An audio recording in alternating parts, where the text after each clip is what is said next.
Hello there! I hope you're having an amazing day. I'm back with another exciting Excel tutorial. In this video, we're going to learn how to use the DGET function in Microsoft Excel. So, without wasting any time, let's dive right in. Here you can see I have an Excel spreadsheet with some sample data. Now, in many cases, when people want to extract a specific piece of information from a range or a database, they usually use VLOOKUP, XLOOKUP, or even index and match. And by the way, feel free to check out my other videos on those topics. But in this tutorial, we're going to use DGET to achieve the same result. And in some cases, DGET has advantages, and a few disadvantages depending on the situation.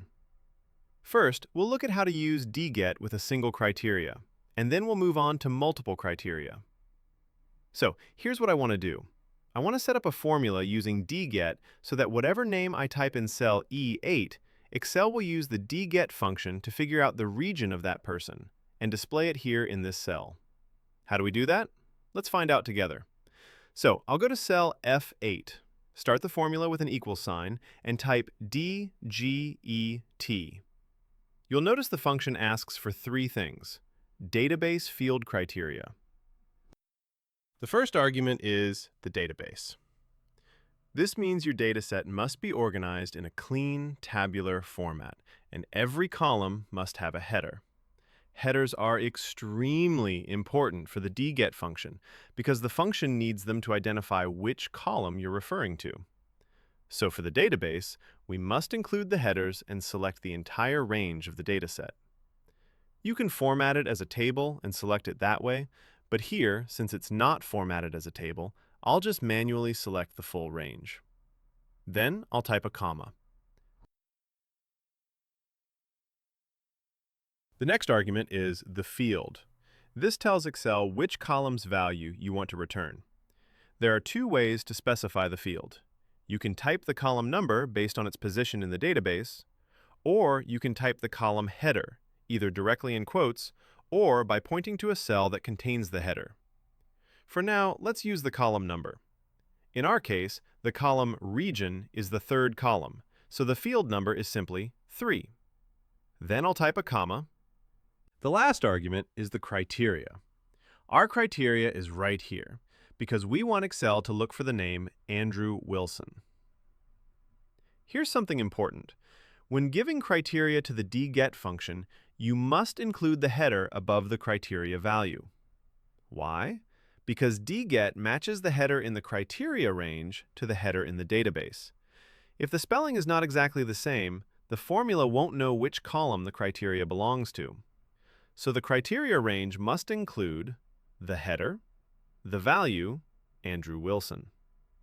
That's basically it. Now I'll close the parentheses and press Enter. And there you go. Excel returns the result. Andrew Wilson works in the North region. Let me show you the second way of writing this formula. Earlier, we hard-coded the field name, for example, the region, directly inside the formula. But a better and more flexible way is to use cell references. So here's what I'll do. I'll type the region inside a cell, making sure the spelling matches the column header exactly. And then I'll simply reference that cell inside the DGET formula. Press Enter, and Excel returns the result based on that referenced field. This method is great because now you can easily change the field name in the cell, and the formula will automatically adjust without editing the formula itself. Let's say we also want to pull the department for Andrew Wilson along with the region. All we need to do is make sure the database range stays fixed. So we'll lock the database reference using F4, so the range doesn't shift when we drag the formula sideways.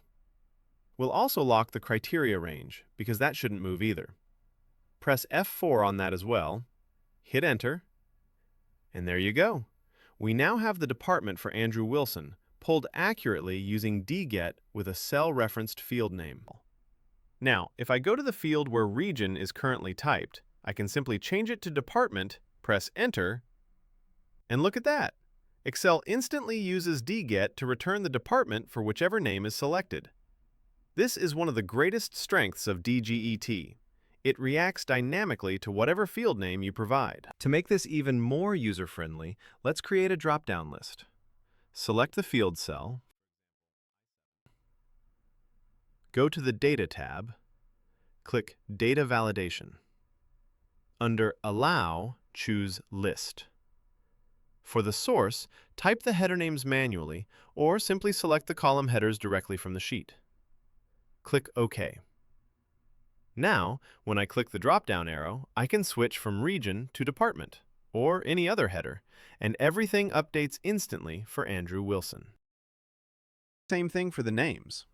Select the name cell, Data tab, and then Data Validation. Choose List. In the source box, select the entire list of names from your dataset. Tap Enter.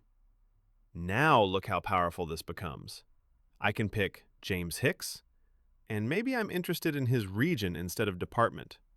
Or I might select Ashley, and instantly DGET returns the correct information.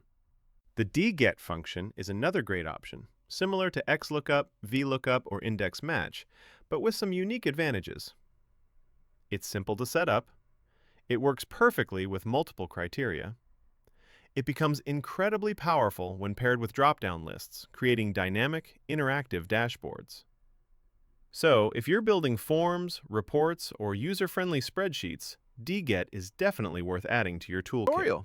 I hope this helped you understand how the DGET function works and how powerful it can be when combined with drop-down lists and dynamic criteria. If you found this video helpful, make sure to hit the like button. It really supports the channel. And if you're new here, don't forget to subscribe for more simple, practical, and beginner-friendly Excel tutorials. Have any questions? Want me to cover another Excel function? Just drop a comment below. I always check your comments. Thanks for watching, take care, and I'll see you in the next one.